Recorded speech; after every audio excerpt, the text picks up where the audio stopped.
오늘 우리가 함께 나눌 하나님 말씀은 시편 22편 1절 말씀입니다. 제가 읽어드리도록 하겠습니다. 내 하나님이여, 내 하나님이여, 어찌 나를 버리셨나이까? 어찌 나를 멀리하여 돕지 아니하시오며 내 신음소리를 듣지 아니하시나이까? 오늘 저는 이 본문 말씀을 가지고 주님의 고난과 승리 안에서라는 제목으로 말씀을 전하려고 합니다. 잠시 기도하겠습니다. 우리를 사랑하시는 주 하나님, 하나님 아버지, 주의 기쁘시고 선하신 뜻 가운데 주님이 고난과 승리 안에서라는 제목을 가지고 말씀을 나누게 되었습니다. 주 하나님께서는 이 말씀을 통하여 함께 나누는 자들에게 고난을 이기며 승리의 삶을 살아가도록 역사하여 주시옵소서. 우리를 구원하신 예수 그리스도의 이름으로 기도드리옵나이다. 아멘.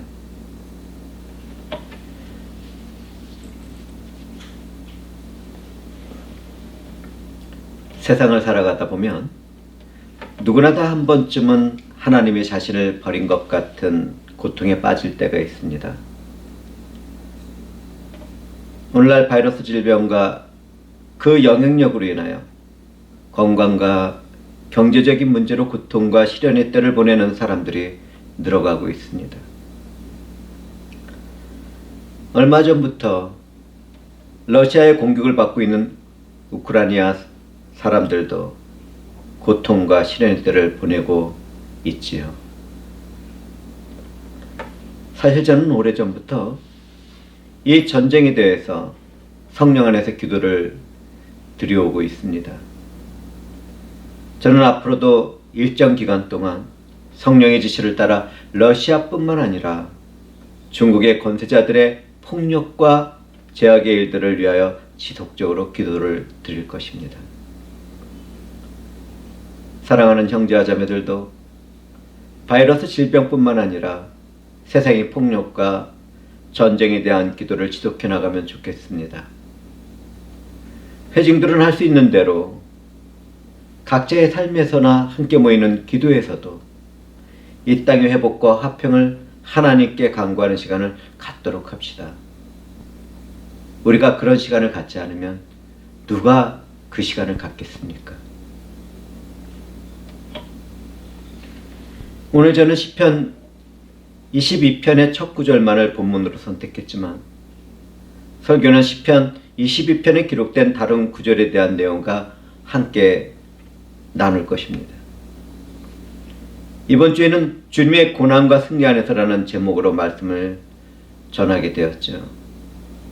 다음 주에는 시편 22편의 또 다른 한 구절을 선택한 후 양 잡는 자의 노래를 부르며라는 제목으로 말씀을 전할 것입니다. 다윗이 쓴 시편 22편은 미래를 예언한 예언시입니다. 그 내용은 앞으로 오실 메시아의 순환과 영원한 승리를 노래하고 있죠. 다윗은 이 시를 기록하던 그때 고난을 당하며 하나님을 향해 울부짖고 있었습니다. 성령은 그런 다윗을 감동시키며 약 1000년 후에 이 땅에 오실 하나님의 아들 예수 그리스도를 예언하도록 역사했습니다. 사랑하는 형제자매들은 다윗이라는 한 사람의 고난과 시련을 통하여 하나님의 구속의 역사를 예언하도록 하신 그분의 은혜를 깊이 생각해 봅시다. 다윗은 고난과 시련의 때를 보내고 있었지만 메시아를 예언하며 노래하는 축복을 받았습니다. 그리고 그 축복 안에서 다윗은 패배를 모르는 승리의 삶을 살아갔지요. 우리들도 다윗처럼 그런 삶을 살아가면 얼마나 좋을까요? 저는 오늘 선택한 구절의 첫 부분을 회중들에게 읽어드리겠습니다. 하나님이여, 내 하나님이여, 어찌하여 나를 버리셨나이까? 성령은 고난과 시련의 때를 살아가는 다윗을 감동시켰습니다. 다윗은 아는지 모르는지 자신의 고통을 하나님께 울부짖으며 그렇게 메시아의 고난을 예언하고 있었습니다. 성경을 읽어보신 분들은 우리 주 예수 그리스도가 십자가 위에서 운명하시기 전에도 같은 말을 외쳤다는 것을 잘 알고 있을 것입니다. 주님은 십자가 위에서 다시 울부짖었던 그대로 하나님께 외쳤습니다. 나의 하나님, 나의 하나님, 어찌하여 나를 버리셨나이까?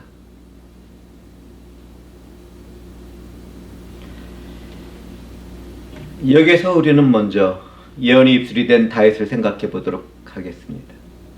다윗은 자신에게 찾아온 극심한 고난과 시련 가운데서도 하나님의 섭리와 그분의 뜻을 살피며 놀라운 믿음을 보이고 있었습니다.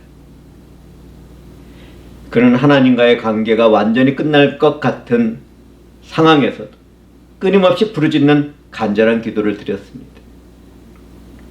그는 어려운 인생의 문제와 어려운 환경 안에서도 자신이 사랑하는 하나님을 찾고 믿고 의지하고 있었죠. 그의 삶의 태도는 우리들에게 믿음으로 살아가는 것이 어떤 것인지를 알려주고 있습니다. 다윗은 침묵하는 하나님께 조상들의 기도에 응답하신 것과 구원하신 것을 고백했습니다. 주 하나님을 믿고 의지하여 수치를 당하지 않은 조상들의 일도 고백했지요. 과거에 있었던 하나님의 구원의 은혜를 고백한 것은 자신도 그렇게 될 것이라는 확신이 있었기 때문입니다. 믿음의 고백과 확신은 하나님의 선택을 받은 자들의 것입니다. 우리도 그런 믿음의 고백과 확신 가운데 살아가야 하겠죠.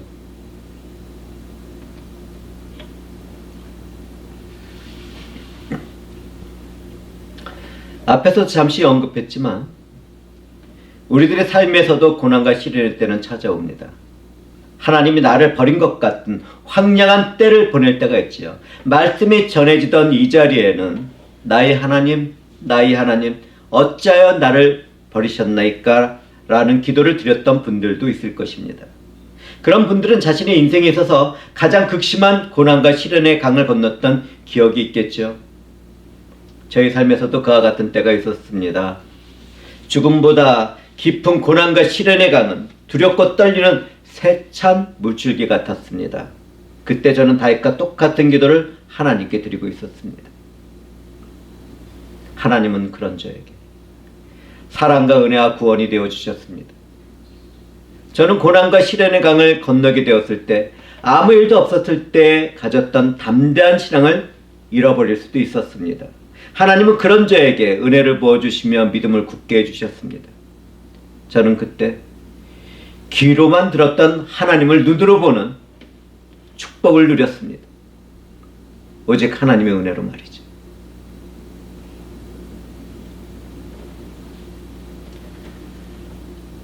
아무 일 없이 일상의 삶에서는 누구나 믿음이 좋아 보입니다. 그러나 그 삶의 극심한 고난의 상태가 이르게 되면 많은 사람들이 세찬 바람에 흩날리는 꽃잎처럼 그 믿음이 떨어지죠. 그 어떤 믿음을 지키는 일에 실패하고 좌절한 경험이 있는 분이 여기에 계십니까? 그렇다면 하나님께 나의 나약함과 믿음의 부족한 것을 고백하며 다시 일어나도록 하세요. 누구든지 예수 그리스도의 이름으로 그렇게 최선의 삶을 살려고 한다면 사랑이신 하나님이 반드시 회복시켜 주십니다. 반드시 말이죠.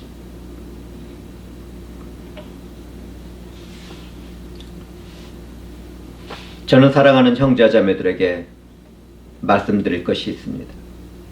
내 삶이나 교회가 어려운 환경에 빠지는 것은 금같은 믿음으로 연단하려는 하나님의 섭리와 역사가 있기 때문입니다.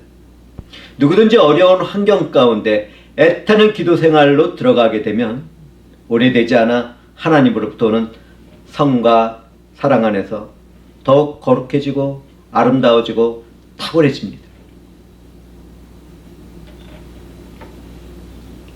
어떤 사람들은 고난과 시련에 빠지는 일들을 하나님을 대적하는 사탄의 일이라고 하는데 그것조차도 하나님이 허락하지 않으면 불가능합니다. 또 한 가지를 알려드리죠. 하나님의 주권과 섭리 아래에서 생명을 유지받고 있는 사탄을 하나님과 대등한 자로 표현하는 것은 우상 숭배하는 죄와 다를 것이 없습니다.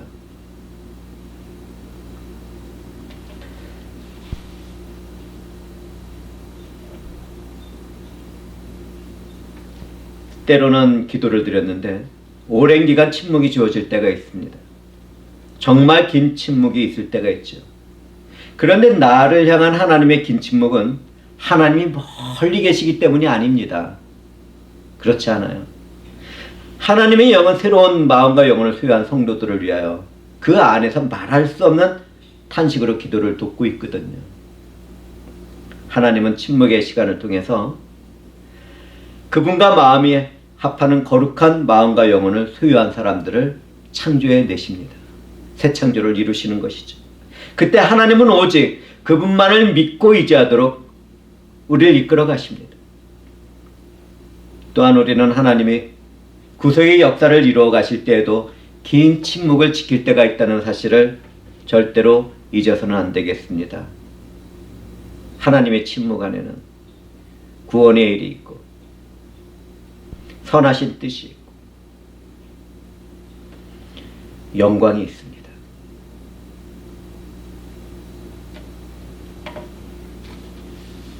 하나님께 그렇게 간절하게 기도하고 또 기도했는데 아직 응답을 못 받고 계시는 분들은 이것을 잊지 마세요. 하나님은 그런 시간을 통해서 나에게 그분과 마음이 합하는 거룩한 마음과 영혼을 창조하고 계십니다. 그리고 하나님은 오직 그분의 주권과 통치에 순종하도록 우리를 만들어 가시죠. 그러므로 고난과 시련의 때에 기도하시는 분들은 하나님이 이루실 선한 일을 바라보면서 더욱더 말씀과 기도와 찬송 생활을 열심히 해야 하겠습니다.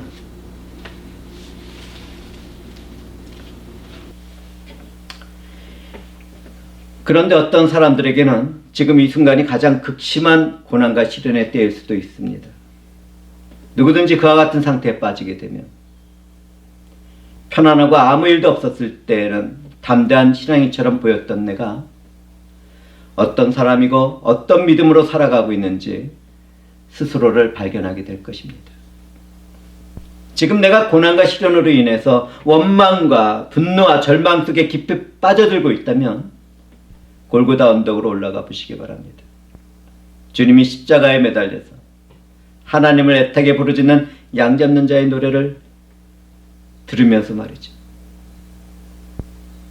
나를 구원하신 예수 그리스도가 고난과 시련을 당하고 있는 나를 대신하여 외치는 절규를 들어보세요. 나의 하나님, 나의 하나님, 어찌하여 나를 버리셨나이까. 이런 일을 깨닫게 되면 내가 어떤 문제와 환경 가운데 있다 하더라도 그곳에서 희망을 발견하게 되겠습니다. 또한 극심한 고난과 시련을 당하는 형제자매들은 귀로만 듣던 하나님을 눈으로 보게 되겠지. 그분과 깊은 대화를 나누며 살아가는 신령한 축복 가운데 말이죠.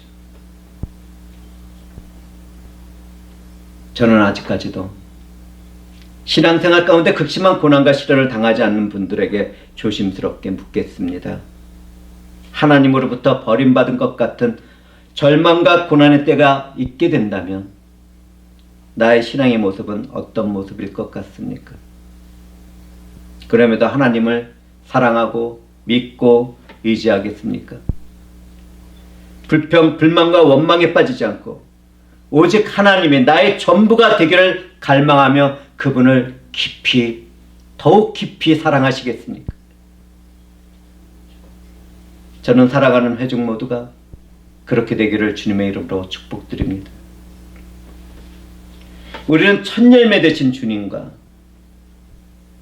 영원한 부활의 생명을 소유한 성도들입니다. 그러므로 고난과 시련 가운데서도 힘과 용기를 잃지 말고 성령 안에서 권세와 능력으로 살아가야 하겠습니다. 성령은 그런 우리들을 도우시고 인도하시고 가르치시고 깨닫게 하실 것입니다. 주 하나님의 선하신 뜻을 따라서 말이죠.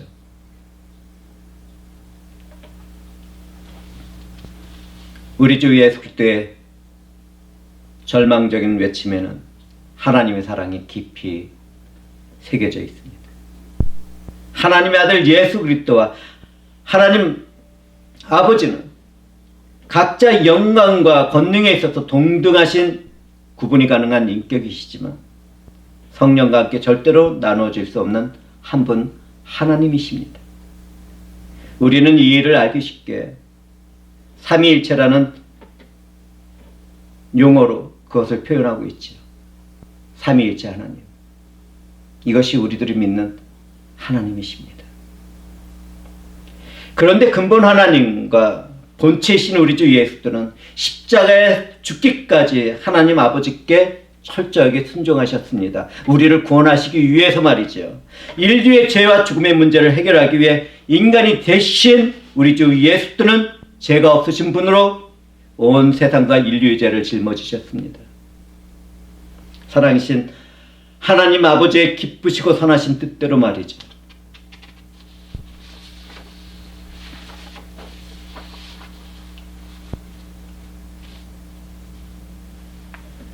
이 세상의 죄와 악한 자들을 향한 하나님의 진노는 얼마나 무섭고 떨리는지요. 죄악을 심판하는 심판주 하나님은 세상 죄를 짊어진 아들 예수 그리스도에게 정의로운 심판의 칼날을 휘두르고 있었습니다. 예수 그리스도가 죄인의 자리에서 이 세상과 인류를 구원하기 위하여 죽음을 당한 것은 하나님이 심판의 칼날을 휘두르셨기 때문이죠. 예수들은 그렇게 대속의 죽임을 당하면서도 구원의 승리를 바라보는 양 잡는 자의 노래를 외치고 있었습니다. 나의 하나님, 나의 하나님, 어찌하여 나를 버리셨나이까. 주님은 죽음을 앞둔 십자가 위에서 구원받은 우리들을 바라보고 계셨죠. 믿음의 삶을 살아가고 있는 우리들은 하나님의 아들 예수 그리스도의 죽음의 값을 소유한 존귀한 자들입니다. 우리 각 사람은 깊이 생각해 봅시다. 하나님의 아들 예수 그리스도의 죽음의 값으로 새롭게 탄생한 나는 어떤 삶을 살아가려고 합니까?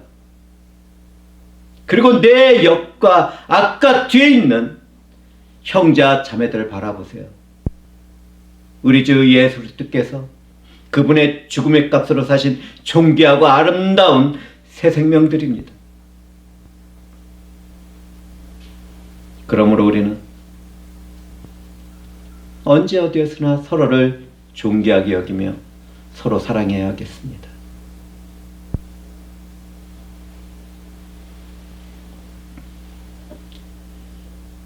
다윗은 주변 사람들에게 얼마나 극심하게 모욕과 멸치를 당하고 공격을 당했는지 하나님께 이렇게 말합니다. 나는 벌레요 사람이 아니라 사람의 비방거리에 백성의 조롱거리니이다. 그가 받은 치욕스러운 삶은 앞으로 오실 고난의 종 우리 주 예수 그리스도의 모습이었습니다. 주님이 십자가에 달리실 때 다시 표현하고 있는 그 말 그대로 성취되었죠. 다윗은 그들의 비웃고 입술을 삐죽거리고 머리를 흔들었다고 자신이 받는 모욕과 멸치를 묘사하고 있었습니다. 그 외에 그는 하나님께서 자신이 태어날 때부터 지키고 보호했다는 것을 노래합니다. 놀랍게도 다윗은 내 삶은 오직 하나님께로만 향하고 있다는 것을 고백하고 있었지요. 다윗은 자신이 당하는 그 어떤 고난과 시련보다 하나님과 단절되는 관계를 두려워하고 무서워하고 있었습니다. 그는 그런 일이 자신에게 일어나지 않게 해달라고 간구하고 있었던 것입니다. 고백하지만 저 또한 그 어떤 고난과 시련보다는 하나님과의 관계가 단절되는 일이 두렵고 무섭습니다. 정말 무섭고 두렵습니다. 사랑하는 형제와 자매들은 어떠세요?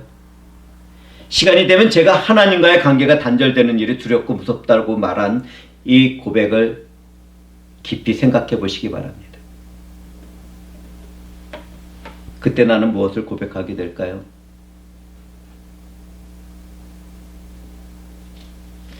내용 없이 예야만 전하는 설교는 잊어버려도 되지만 성령 안에서 고백을 나누는 설교는 반드시 기억하고 내 삶에 말씀을 적용하는 습관을 들여야 합니다. 성경을 가까이 있는 분들은 천년 전에 시편에서 예언된 멸치와 조롱을 십자가에 달린 우리 주 예수 그리스도가 그대로 받고 있다는 사실을 발견했을 것입니다.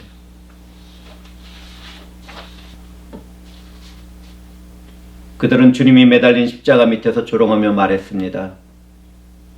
그가 여호와께 의탁하니 구원하실 걸, 그를 기뻐하시니 건지실 걸.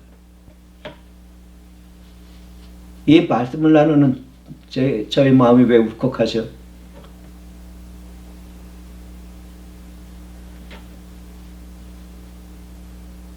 오늘날 우리들도 그렇게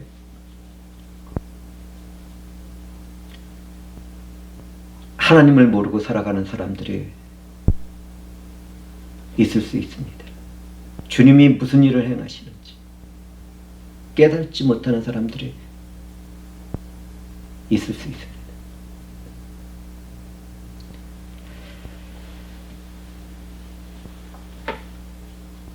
세상을 살아가다 보면 우리는 이해할 수 없는 고통과 시련을 당하기도 하고 하나님께 버림받은 것 같은 두려움과 좌절함 가운데 살아가기도 됩니다. 때로는 가장 가까운 아내와 남편으로부터, 부모와 자녀로부터, 교회의 형제자매로부터, 그리고 일터에서도 그런 일을 당할 수도 있습니다. 특히 예수 그리스도를 고백하는 사람들에게는 때와 시간마다 손가락질과 모욕과 경멸이 주어지기도 하죠.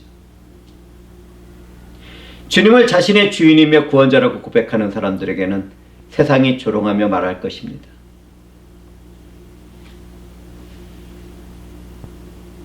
내가 예수 그리스도를 믿는다고. 그런데 그렇게 믿어서 된 것이 무엇이 있냐? 나보다 더 성공을 했고 더 좋은 집에서 살고 더 좋은 차를 타고 다니고 있니? 너의 자녀의 모습과 가정을 한번 들여다봐. 예수를 믿는다고 하더니 형편이 없구나. 복음을 전해서 영혼을 구원하겠다고. 너 자신부터 제대로 살아봐. 믿는다고 하면서 내 몸에 생긴 질병은 무엇이니? 믿는다고 하면서 내 삶에서 생기는 문제와 고난들은 무엇이니? 실패하고 초라한 내 모습을 봐봐라. 만약에 너의 삶에서 그런 것들이 해결이 된다면 나도 예수를 믿지. 그럼 그렇게 하구만. 우리는 그와 같은 조롱과 멸시를 받더라 하더라도 하나님이 있음으로 기뻐하고 기도하고 감사해야 합니다. 나를 사랑하신 하나님의 사랑 안에서 그분만을 원하는 순결한 사랑으로 믿는 자들만 그분의 백성이며 자녀가 된다는 사실을 잊지 맙시다. 참 신앙인은 하나님과 함께하는 삶을 살아가야 합니다. 그때 우리들의 삶 속에서 하나님의 일을 드러나게 된다면 성령의 권능이 함께하는 것이겠죠.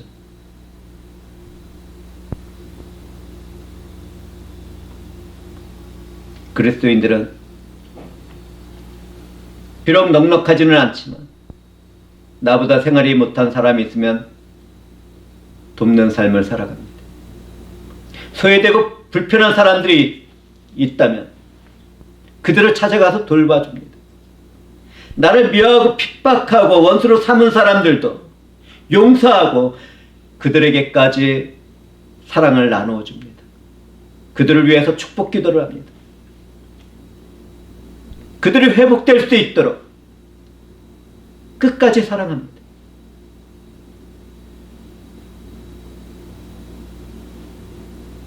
그렇게 살아가는 사람들의 삶이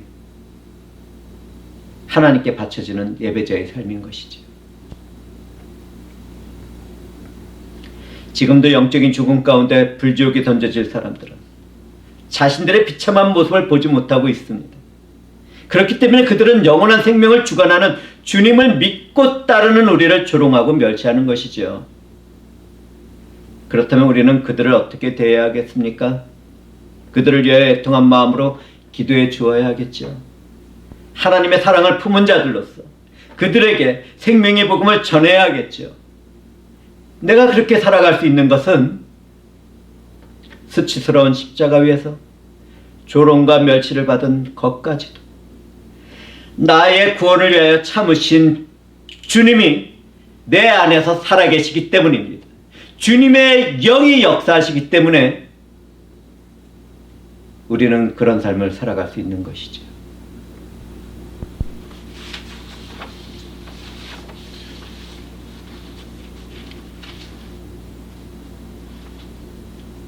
다시를 둘러싼 대적들은 바산 지역이 심산소의 무리와 같이 위협적이었습니다.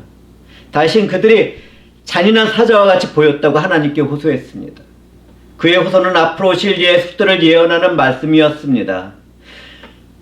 성경의 복음서를 살펴보면 예수 그리스도를 에워싸고 그분을 십자가에 못 박게 소리를 지르던 군중들이 있습니다. 그들은 바산의 심생소와 같았고 짖으며 부르짖는 사자와 같았습니다. 하나님께 자신의 처지를 호소하던 다윗은 혹독한 고난 속에서 지쳐가고 있는 자신의 모습을 처절하게 묘사했습니다. 그는 나는 물같이 쏟아졌으며 내 모든 뼈는 어그러졌으며 내 마음은 밀랍 같아서 내 속에서 녹았다고 표현했죠. 그와 같은 묘사는 약 1000년이 지난 후 우리를 구원하러 오신 주님이 십자가에서 피 한 불을 다 쏟던 고난의 그날에 그대로 이루어졌습니다. 성경에는 그분을 믿는 모든 인류의 죄의 용서와 구원을 위하여 기도하는 예수 그리스도를 기록하고 있습니다. 십자가에서 고난을 당하기 전입니다. 주님이 겟셋마네 동산에서 하나님께 받을 진노의 잔에 대하여 기도할 때 땀이 떨어져 피같이 변했습니다. 다윗은 극심한 고통 가운데 그의 힘은 말라서 질그릇 조각같이 되었으며 그의 셔츠는 입천장에 달라붙고 말았다고 묘사를 했습니다. 견디기 힘든 그의 고통은 죽음의 무덤에 있는 것 같이 되어버릴 정도였습니다. 이어서 그는 자신을 대적하는 자들을 개로 표현하면서 악한 무리가 나를 둘러 내 수족을 찔렀다고 호소했습니다. 그는 자신을 바라보던 무리들이 그를 주목하며 바라보며 그의 겉옷을 나누며 속옷을 제비 뽑았다고 하나님께 울부짖고 있었습니다. 다시 하나님께 호소하던 그 고통은 고난받던 주님의 것이었습니다. 우리는 요한복음에서 예수님의 구속사역이 이루어지던 십자가 밑에서 옷을 갖기 위하여 제비를 뽑던 군병들의 모습을 발견하게 됩니다. 1000년 전에 예언된 그 일이 그대로 주님의 십자가 밑에서 이루어지고 있었습니다. 마태, 마가, 누가, 요한 사복음서를 읽다 보면 왜 시편 22편이 고난을 당하는 메시아의 예언시인지를 금방 깨닫게 됩니다.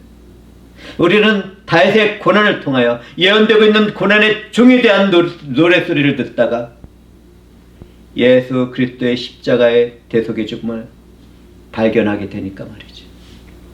나를 위하여 대신 죽으신 주님의 사랑과 은혜를 말이죠.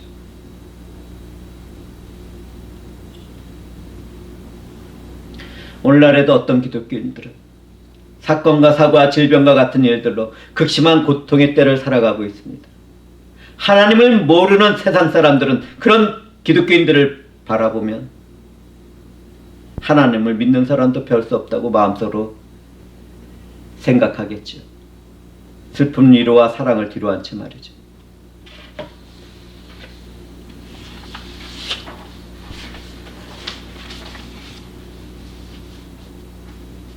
그런데 저는 자주 찾아오는 극심한 고통과 시련 가운데서도 원망과 불평을 하지 않는 신앙인들을 볼 때가 있습니다.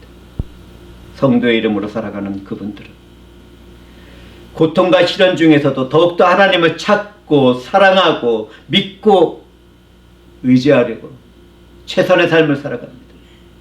그들은 고난 가운데 있는 다윗처럼 하나님을 찾고 그분으로부터 주어지는 구원의 은혜를 갈망합니다. 저는 그와 같은 신앙인을 볼 때마다 일상생활과 사역에서 힘을 받고 위로를 받습니다. 저는 고난과 시련과 실패 가운데 있는 분들을 위하여 우리 주 예수 그리스도를 보여드리려고 합니다. 우리 주 예수 그리스도는 우리의 허물과 죄로 인하여 대신 채찍을 맞으며 비명조차 지르지 않았습니다. 우리 각 사람의 죄를 대신하기 위하여 주님은 도살장에 끌려가는 양같이 침묵하셨습니다. 우리 주 예수님은 극심한 고통 가운데 하나님과 우리 사이에 영원한 화목을 이루는 제물의 역할을 완전하게 성취하셨습니다. 십자가에서 죽임을 당한 예수님은 군병의 창에 찔려 물과 피를 다 쏟으시면서도 오직 하나님의 선택한 사람들의 사랑과 은혜가 되고자 했습니다. 우리 주님은 고난의 죽임을 당하는 순간 우리에게 영원하고 완전한 승리의 삶을 제공해 주셨습니다. 주님이 당하신 십자가의 고난과 죽음으로 인하여 내 허물과 죄의 책임과 죄의 오염에 대한 문제는 완전하고 탁월하게 해결되었죠. 내게 주어진 하나님의 진노의 심판이자는 우리 주님이 나를 대신해서 단 한 방울도 남기지 않고 다 마셨습니다. 예수 그리스도 안에서 살아가는 믿음의 사람들에게는 정죄가 없게 되었습니다. 정말 큰 은혜가 우리들에게 임한 것이지. 저와 사랑하는 형제와 자매들은 그리스도 예수의 고난과 승리 안에서 해방되었고 자유를 얻게 되었습니다. 우리는 화목제물로 바쳐진 주님의 죽음을 통하여 영원한 하나님의 자녀가 되었죠. 주님이 운명하실 때 위로부터 아래로 찢어진 성막의 휘장은 우리를 중보하시는 주님의 몸이었습니다. 예수 그리스도의 고난과 승리 안에서 하나님의 나라도 나의 영원한 유업이 되었습니다. 누구든지 성령의 역사를 따라 회개와 믿음을 소유하게 되었다면 그 어떤 것도 우리 주 예수 그리스도 안에서 사랑하신 하나님의 사랑을 끊을 수가 없게 되었습니다. 주님은 십자가의 고난과 죽음으로 죄와 사망을 이기고 사탄의 머리도 박살내셨거든요. 예수 그리스도에게 패배를 당한 사탄에게는 이제 멸망의 심판과 불지옥의 형벌만이 남아있습니다. 그렇기 때문에 더욱 사납게 울부짖으며 발악을 하는 것이겠죠. 이때 우리들은 믿음으로 그들을 대적하고 맞서 나가야 합니다. 우리 주님이 우리를 대신하여 승리하셨으니 말이죠.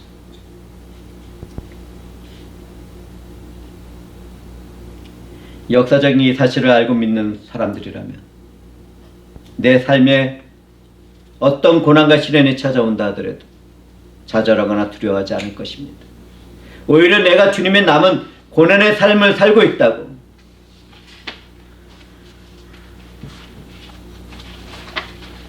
기쁨 가운데 감사로 기도하는 희락의 삶을 살아가게 될 것입니다. 저는 개인적으로 그와 같은 믿음을 심어주신 주님께 감사와 영광과 찬송을 올려드립니다. 오늘 우리는 주님의 고난과 승리 안에서라는 제목으로 말씀을 나누었습니다.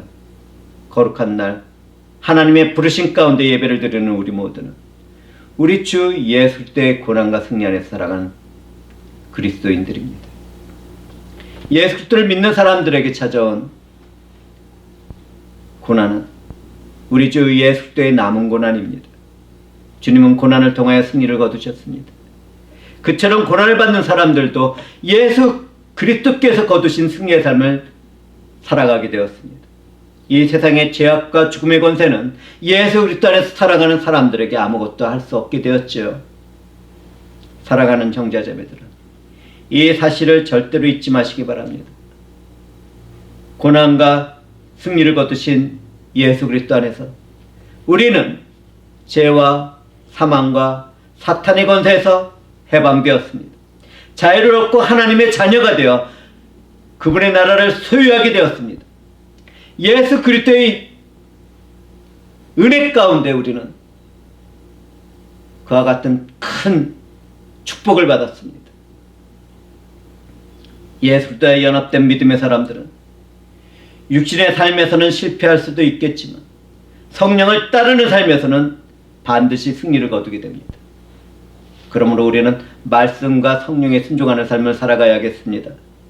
인생의 실패할 실수까지도 주 예수 그리스도 안에서 승리를 거두게 되는 은혜가 우리들에게 임했습니다.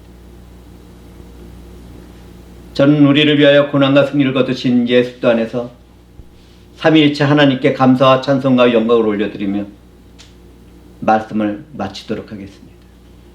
기도하시겠습니다. 영광의 주 하나님, 주께서 이 무리들에게 주님의 고난과 승리 안에서 살아가도록 하시고 하나님의 찬송과 영광이 되도록 하셨음을 고백드리옵나이다. 주 하나님께서는 홀로 감사와 영광과 찬송을 받아 주시옵소서.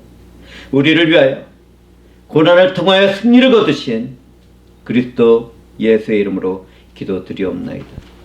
아멘.